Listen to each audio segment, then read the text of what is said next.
Hello children, welcome to our class, continuation of moving charges and magnetism. Right. Now, force between two parallel currents. For that, you must know first what is force on a current carrying conductor in a magnetic field. See here, you consider conductor PQ of the length L and the area A, the cross section of area A, carrying current along the positive y direction, right? Now, the electrons drifts towards left to the current. So, this direction is for Vd, we have to take it. Now, the electron drifts towards this direction. Then the electron experiences a magnetic field which we have already seen in the Lorentz force along the x-axis. See, we can take the x-axis this side then. Okay. So, that is called the x-axis, the force F which is here. Now, force F which is equal to minus E into Vd cross B. Now, the n number of free electrons per unit volume we have to consider here because of the conductor we have taken. The total number of electrons is in the conductor which is N, capital N, which is equal to N into V, that already we have seen these things many times by the explanation in the time of drift velocity, right? So, NV, NAL, right? Now, the total force on the conductor, what it will be the total force on the conductor? So, the capital F is equal to the N number of times we have to take into F force. So, that NAL into the force which is minus E into V cross B. So, NA minus L into Vd cross B we have taken.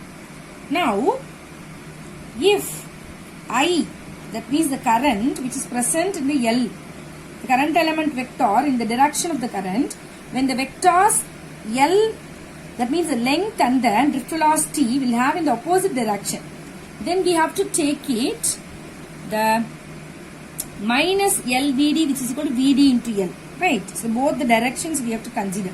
See, I which is in this direction, drift velocity which is in that direction.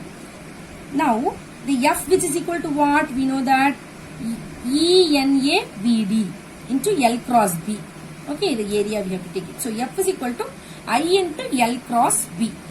Now, the magnitude of the force which is nothing but the magnitude of the force which is current carrying conductor, for a single current carrying conductor, F is equal to ILB sin theta. Right? Got it, children?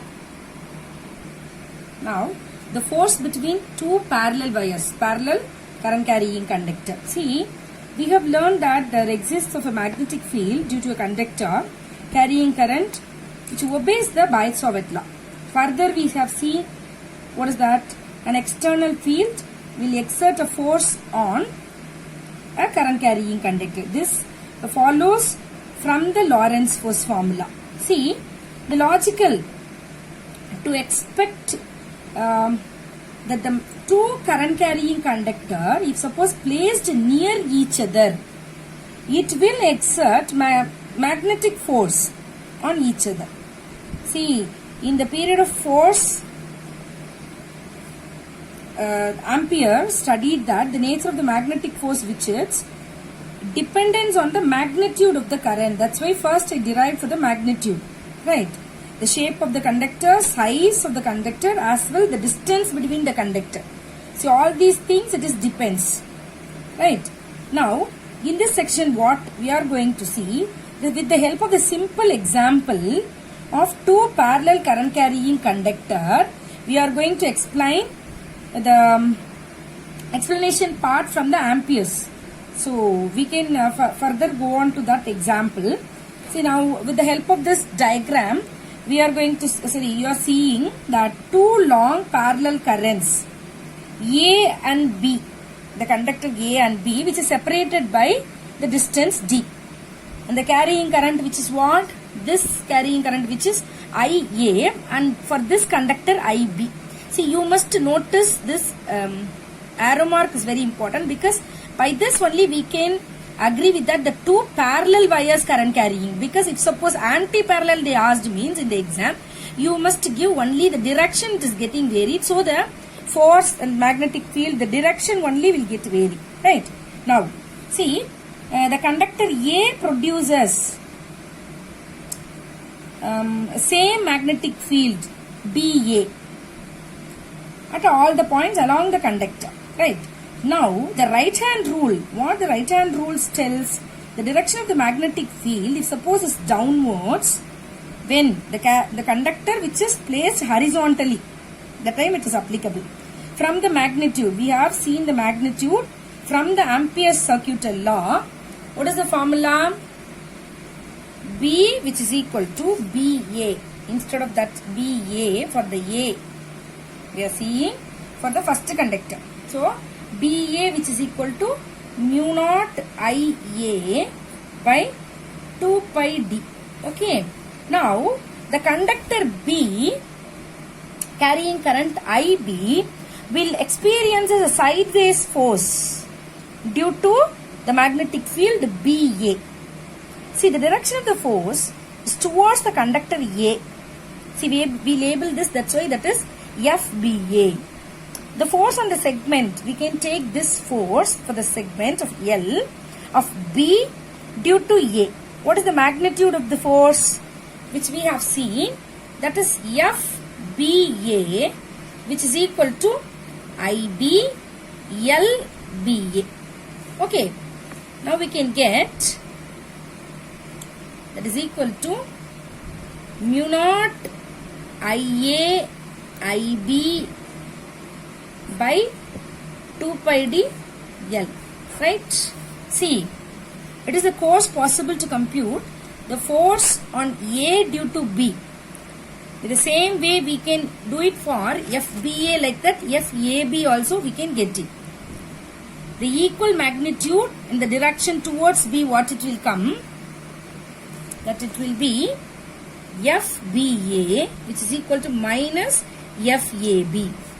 Okay. See, note that this is from that we already seen this from the Newton's third law. See, this at least for parallel currents and the steady currents, we have shown that the Biot-Savart law and the Lorentz force yield result in accordance with the Newton's third law. See, we have seen the above current flowing in the same direction, which means what? Attract each other. See, one can show that oppositely directed current, which means repel each other. So from this we can understand the parallel current means attracts. Anti-parallel current will repel. See, you must know this. The parallel current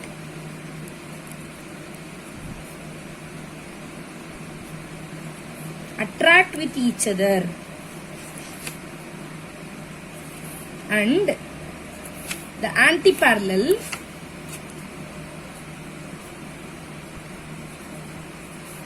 current repel. See, actually what we know, see, this rule is the opposite of what we find in the electrostatics. Like, we can say the like charges, that means repel, and the unlike charges attracts only. Hey, right? Here like means parallel currents attracts each other, right? Now, the force per unit length, that is FBA by L, which is equal to mu naught IA IB by 2 pi D, right? See, from this we can connect the 1 ampere. So the definition of 1 ampere, when I1 and I2 which is equal to 1 ampere, then R or D, distance D, which is equal to what? 1 meter, then F is equal to mu naught by 2 pi, the value which is equal to what? 2 into 10 power minus 7 Newton per meter. From that the definition will tell the 1 ampere is that the value of steady current which are flowing in each of the two parallel infinitely long conductors of negligible cross section placed in vacuum at a distance of 1 meter from each other. It produces between them a force of 2 into 10 power minus 7 Newton per meter of their length. Now, the torque on a current loop, magnetic dipole. See, torque on a current loop, rectangular current loop, in a uniform magnetic field. See, consider a rectangular coil